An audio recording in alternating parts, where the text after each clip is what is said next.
time, space, reality. It's more than a linear path. It's a prism of endless possibility, where a single choice can branch out into infinite realities, creating alternate worlds from the ones you know. I am the Watcher. I am your guide through these vast new realities. Follow me and ponder the question, what if? In the dim, ethereal light of her quarters, Rio, the very embodiment of death, sat quietly, immersed in thought. Her domain was a place of shadows and silence, and rarely did anything break the stillness.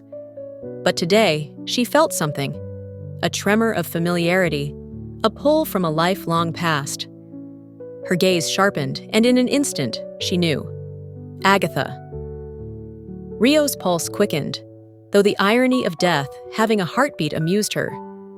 Agatha, her long-lost love, was somewhere close. The longing in her chest blossomed into a consuming ache, a thirst she'd almost forgotten. She rose, driven by an urgency she could barely control, and made her way to the small town where she sensed Agatha's presence.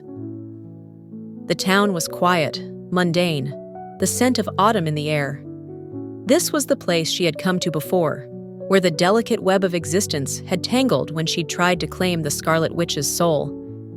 She'd been forced to retreat then, leaving the job undone. Now she understood why. Agatha had been here all along. In the muted evening light, she found herself standing outside a cozy-looking house, her lover's magical essence stronger here than anywhere else. But it was different now.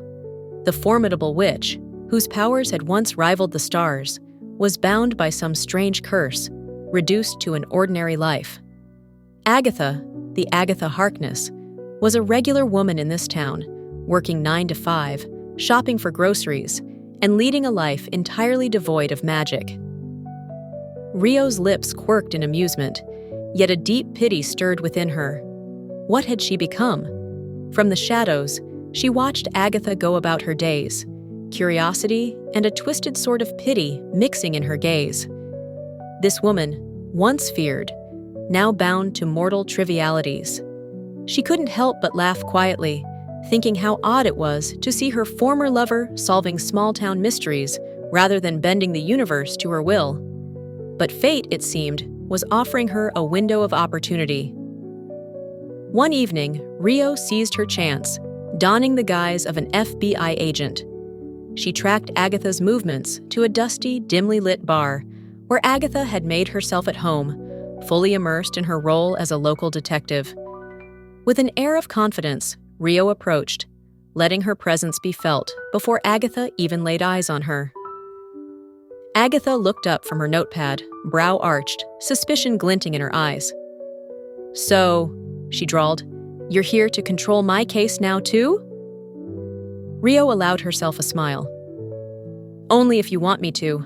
I'd much rather see you take control." She met Agatha's gaze, her words layered with deeper meaning. Agatha scoffed, but couldn't hide the flicker of intrigue that passed over her face. They exchanged a few more barbed words, dancing around one another like they had once danced between life and death. Their shared history lingered in the air, unspoken but palpable. The evening ended with Rio's invitation to share a pizza, and Agatha, though skeptical, couldn't resist the invitation, not entirely understanding why she felt such a pull toward this mysterious agent. Back at Agatha's quaint little house, they shared stories over pizza, laughter slipping between bites as though they were old friends rather than distant lovers. Agatha looked at Rio with an intensity that sent a shiver through the room, her eyes tracing the familiar curve of Rio's face. One thing led to another, a hand brushing against a shoulder, a gaze held a little too long. Soon, they found themselves inches apart, breaths mingling. Rio's hand came to rest on Agatha's waist, gently but possessively, as if she were afraid her lover might vanish if she let go.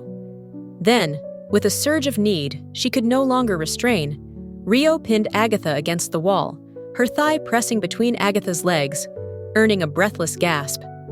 Agatha moved against her, a fire rekindling within her she hadn't felt in ages. In a surge, she moved closer, her face hovering near Agatha's neck, the longing in her eyes spilling over. Agatha gripped a handful of Rio's hair, her gaze intense, though a flicker of confusion lingered. Rio let out a soft, aching whisper. Agatha. Agatha's brow furrowed, her eyes clouded with confusion as she held Rio's gaze. Who? The word struck Rio like a dagger, her heart tightening. She swallowed, her voice a mixture of sorrow and hope as she caressed Agatha's cheek. Do you remember why you hate me? Agatha's expression softened, her confusion deepening as she tried to grasp the familiarity she felt. No. Just as Rio opened her mouth to say more, a sudden sound came from upstairs, a creak, like footsteps above. Agatha stiffened, breaking their gaze, her hand slipping from Rio's hair. I'll check it, Agatha stammered, stepping back. Rio nodded slowly, watching as Agatha turned away. Her shoulders slumped as a look of sorrow crossed her face, the longing in her eyes lingering as she watched her lover go, her heart aching in the silence left behind.